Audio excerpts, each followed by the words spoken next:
अस्सलाम वालेकुम बच्चों।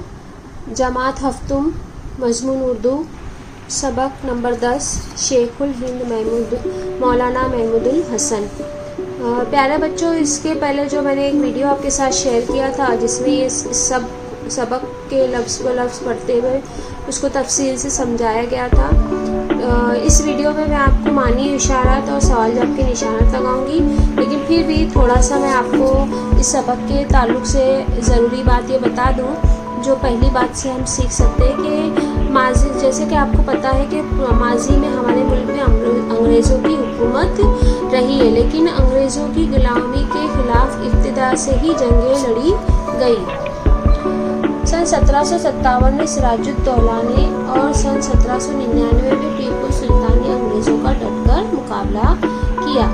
तो जैसे हम जब भी आज़ादी की बात होती है तो हम महात्मा गांधी का नाम लेते हैं, हम जवाहरलाल नेहरू का नाम लेते हैं, सरदार वल्लभ भाई पटेल का नाम लेते हैं, हम मौलाना अबुल कलाम आज़ाद का नाम लेते हैं, लेकिन इन सारे लोगों के अलावा भी शुरुआत में जो है वो बहुत सारे ऐसे हमारे मुसलमान कौमी रहनुमा गुज़रे हैं, बादशाह गुज़रे हैं जिन्होंने हिंदुस्तान की आज़ादी के लिए जो है वो कोशिशें की, जिसमें सिराजुद्दौला ने सन 1757 में, जैसे कि आपको पता है कि सन 1947 में हमारा मुल्क आज़ाद हुआ और आज़ादी की जो पहली लड़ाई है वो 1757 में सिराजुद्दौला ने, और फिर उसके बाद 1799 में तकरीबन 200 साल पहले, मतलब 150-200 साल पहले ही इन लोगों ने, हमारे बादशाहों ने, हमारे कौमी बादशाहों ने अंग्रेज़ों के ख़िलाफ़ जो है वो लड़ाई शुरू कर दी थी।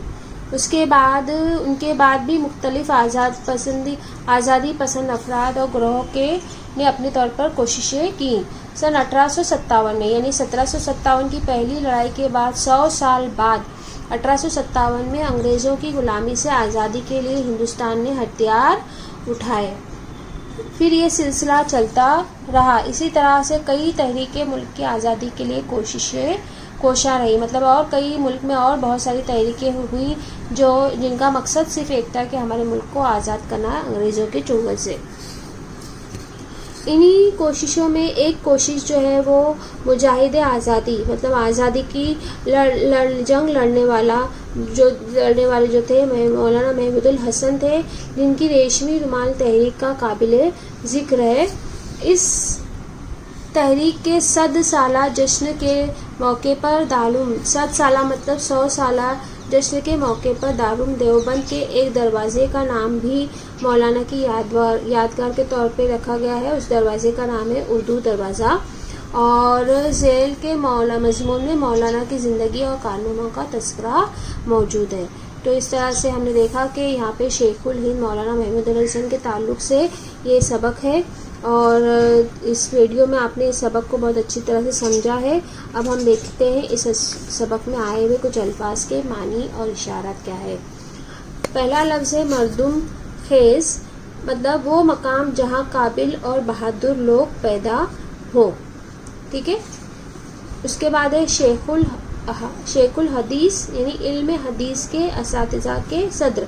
जैसे इल्म नफ्सियात होता है, इल्म जो है वो तिब्बियात होता है, इल्म कीमियात होता है, हर एक का इल्म होता है ना। तो वैसे ही हदीस शरीफ पढ़ाने का भी एक इल्म होता है। इसके जो सदर होते हैं, उनके टीचरों के जो सदर होते हैं, उन्हें कहा जाता है शेखुल हदीस। हजाज अरब का वो हिस्सा, मतलब अरब मुल्क का वो हिस्सा जिसमें मक्का, मदीना और ताइफ के शामिल हो। मुस्लह इनकलाब, मतलब हथियारों का इस्तेमाल करके हुकूमत को बदलने के लिए जंग करना। यानी अगर हमें अगर हुकूमत बदलना है, अगर जैसे अंग्रेज़ों की हुकूमत को बदलना था तो कुछ लोगों ने जो है वो हथियार उठाए, तो उनको कहा जाता है मुस्लह इनकलाब। शेखुल हिंद यानी हिंदुस्तान का सरदार। असीर माल्टा, जजीरे माल्टा का कैदी। अब हम देखते हैं कि एक जुमले के जवाबात। तो दारुल उलूम देवबंद के एक दरवाज़े का क्या नाम रखा गया है? तो दारुल उलूम देवबंद के एक दरवाज़े का नाम उर्दू दरवाज़ा रखा गया है। महमूदुल हसन ने किस मदरसे में तालीम हासिल की? तो इसका जवाब आपको सफ़ा नंबर 2 पे मिलेगा। महमूदुल हसन نے مشہور مدرسہ دارالعلوم دیوبند میں تعلیم حاصل کی. یہ مدرسہ جو ہے وہ بریلی شریف میں آج بھی موجود ہے. اس کے بعد تیسرا سوال ہے کہ مولانا محمود الحسن نے کس خیال کو اپنی زندگی کا مقصد بنایا. تو آپ کو بتا دوں کہ اس کا جواب آپ کو صفحہ نمبر 36 پر ملے گا کہ محمود الحسن نے اپنی عملی زندگی کے آغاز میں ہی، مطلب جب انہوں نے زندگی کے شروعات کی تھی، آغاز کیا تھا، شروعات کی، تبھی انہوں نے طے کر لیا تھا کہ وہ اپنے انگریزوں کو اپنے ملک سے نکال کر رہیں گے. آگے کا سوال ہے کہ برطانیہ کن ملکوں کے ساتھ جنگ میں الجھا ہوا تھا. تو برطانیہ جرمنی اور ترکی کے ساتھ جنگ میں الجھا ہوا تھا. اس کے بعد پانچواں سوال ہے غالب پاشا کون تھے. تو اس کا جواب آپ کو صفحہ نمبر 37 پر ملے گا. اس وقت ترکوں کی طرف سے غالب پاشا حجاز کے کیا تھے؟ گورنر تھے.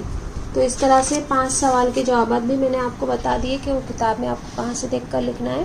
اس کے بعد یہاں پر ایک بہت ہی اہم سوال ہے کہ ہمارے ہندوستان میں بہت سارے شخصیات ایسی گزری ہیں، لوگ ایسے گزرے ہیں جن کو ان کے کام کی خوبی کی وجہ سے کچھ القاب سے نوازا گیا تھا. تو یہاں پر اس کی آپ کو جوڑیاں لگانا ہے.